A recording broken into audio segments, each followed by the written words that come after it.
You know, John, you mentioned your dad, and thank you for your dad's service when it comes to Vietnam, but obviously a lot of veterans were exposed to Agent Orange.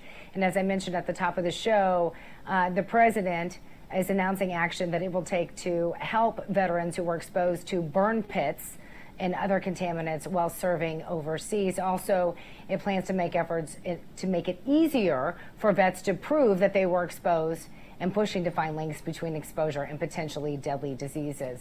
Robin, what is your reaction to this?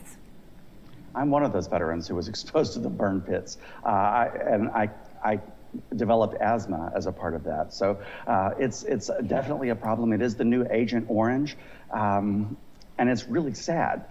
One thing that I have to mention, just while I have the time and attention of the audience, if you are currently serving on active duty and are about to be to have your term of service end, ETS, go ahead and start your VA claim now, because it will take you so much longer to do once you are a retired veteran or relieved of your service. Good advice. John, your reaction again to what the administration just announced today on this Veterans Day. And I'm sorry, Robin, that you got asthma for that. I am.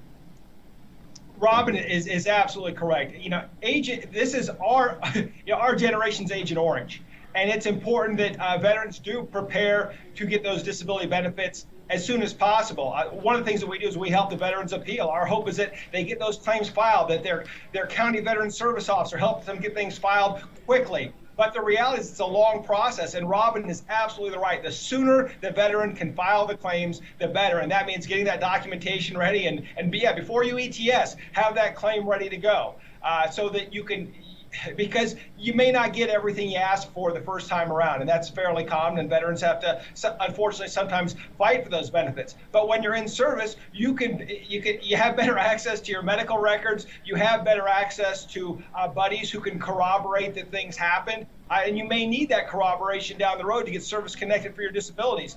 So I totally agree with Robin on both fronts. And yes, I've seen superstar athletes that I knew in the military walk away from deployments with exercise-induced asthma, which seems obviously something caused that. And there's nothing that explains it other than the burn pits. All right, good advice for those that are watching.